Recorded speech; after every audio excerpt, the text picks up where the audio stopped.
नमस्कार, R9 news देख रहे हैं आप और मैं हूं आपके साथ वर्षा राय। चले रुक करते हैं देश की 20 बड़ी खबरों की ओर। हैदराबाद में बीजेपी की राष्ट्रीय कार्यकारिणी की बैठक का दूसरा दिन है। बीजेपी के राष्ट्रीय अध्यक्ष जेपी नड्डा के नेतृत्व में हो रही है बैठक। इस बैठक में पीएम मोदी और गृह मंत्री अमित शाह समेत कई दिग्गज ले रहे हैं हिस्सा। राष्ट्रीय कार्यकारिणी की बैठक के समापन के बाद प्रधानमंत्री नरेंद्र मोदी जनसभा को संबोधित करेंगे। इस बैठक के बाद से बीजेपी हर घर तिरंगा अभियान की शुरुआत करेगी। साल 2024 के चुनाव को लेकर भी पार्टी की पहुंच बढ़ाने पर बीजेपी ने इस बैठक में रणनीति बनाई है। उत्तर प्रदेश के मुख्यमंत्री योगी आदित्यनाथ ने भाग्यलक्ष्मी मंदिर में पूजा अर्चना की। भाग्यलक्ष्मी मंदिर के नाम पर ही बीजेपी हैदराबाद का नाम भाग्यनगर करना चाहती है। सीएम योगी भी बीजेपी की बैठक में हिस्सा लेने के लिए हैदराबाद में मौजूद हैं। उत्तराखंड के सीएम धामी हैदराबाद दौरे पर हैं। वहां वो बीजेपी की राष्ट्रीय कार्यकारिणी बैठक में भाग ले रहे हैं। राष्ट्रीय कार्यकारिणी में शामिल होने के लिए बीजेपी ने प्रदेश अध्यक्ष मदन कौशिक और पूर्व सीएम त्रिवेंद्र सिंह रावत भी हैदराबाद में मौजूद हैं। राष्ट्रपति पद के लिए विपक्ष के उम्मीदवार यशवंत सिन्हा अपने चुनाव अभियान के तहत शनिवार को तेलंगाना के हैदराबाद पहुंचे। यहां अपनी उम्मीदवारी के समर्थन में टीआरएस की बैठक को सिन्हा ने संबोधित किया। इस दौरान उन्होंने कहा कि चुनाव दो व्यक्तियों के बीच नहीं बल्कि दो विचारधाराओं के बीच लड़ी जाती है। कांग्रेस नेता राहुल गांधी ने बीजेपी पर निशाना साधा। उन्होंने ट्वीट कर लिखा कि दुष्प्रचार और झूठ की भाजपा आरएसएस की नींव रही है।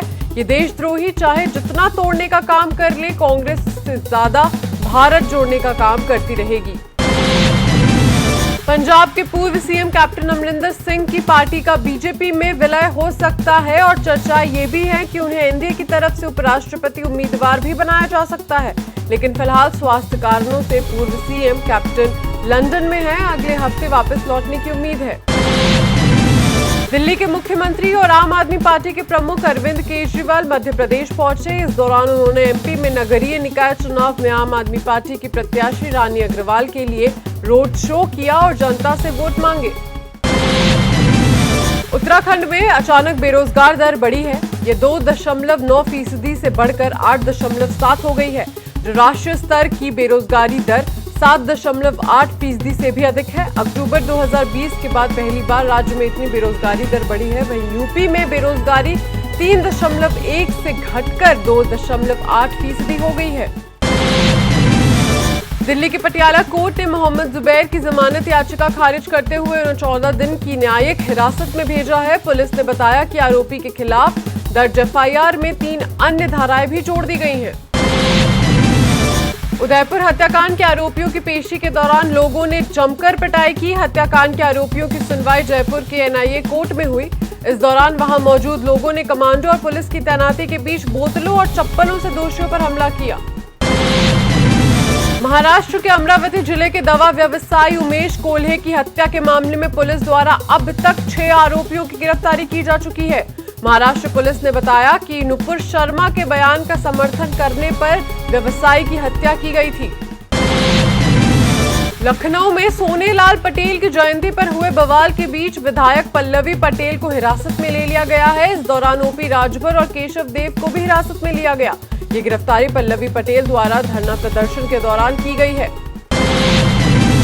पर मुख्य सचिव गृह अवनीश अवस्थी ने जालौन में पीएम मोदी के आगामी कार्यक्रम स्थल का निरीक्षण किया। इस दौरान एसीएस होम ने बुंदेलखंड एक्सप्रेसवे का भी निरीक्षण किया। निरीक्षण के दौरान डीआईजी, कमिश्नर, डीएम और एसपी भी मौजूद रहे। उत्तर प्रदेश की योगी सरकार ने शनिवार को 21 आईपीएस अधिकारियों के तबादले कर दिए। इसके तहत गौरव ग्रोवर को गोरखपुर का एसएसपी बनाया गया। वहीं अभिषेक यादव को मथुरा का एसएसपी नियुक्त किया गया है।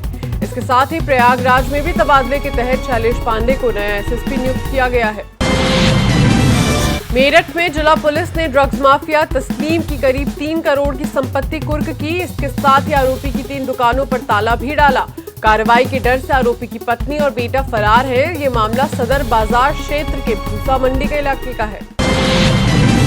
आजमगढ़ में आकाशीय बिजली गिरने से खेतों में धान की रोपाई करने वाले 13 किसान बुरी तरह झुलस गए। घटना के बाद लोगों ने तत्काल किसानों को स्थानीय अस्पताल में भर्ती कराया। यह घटना मार्टिनगंज ब्लॉक क्षेत्र के आमगांव की है। बिजनौर के कालागढ़ क्षेत्र में बाघ की मौजूदगी से ग्रामीणों में दहशत का माहौल बना हुआ है। वन विभाग द्वारा क्षेत्र और उसके आसपास के इलाकों में हाई अलर्ट जारी कर दिया गया है। इस मामले में वन क्षेत्राधिकारी कालागढ़ ने बताया कि टाइगर की देखरेख के लिए विभाग के कर्मचारी की गश्ती बढ़ा दी गई है और लगातार चारों ओर निगरानी रखी जा रही है। बाबा केदार के भक्तों के लिए एक अच्छी खबर सामने आई है। अब केदारनाथ जाने वाले श्रद्धालु बाबा केदारनाथ गर्भगृह में जाकर दर्शन कर सकेंगे। इसके साथ ही वो बाबा केदार के स्वयंभू लिंग को भी छू सकेंगे। बद्री केदार मंदिर समिति ने भीड़ कम होने के बाद ये फैसला लिया है। उत्तराखंड के उत्तरकाशी में यमुनोत्री राजमार्ग पर चट्टान दरकने का मामला सामने आया था, जिससे राजमार्ग बाधित हो गया था। भारी बारिश और भूस्खलन से हाईवे पर सुबह से यातायात ठप हो गया था, लेकिन अब उत्तरकाशी पुलिस ने जानकारी दी है कि कोसाला खरदारी के पास लैंडस्लाइड के कारण बाधित यमुनोत्री राष्ट्रीय राजमार्ग यातायात के लिए सुचारू कर दिया गया है।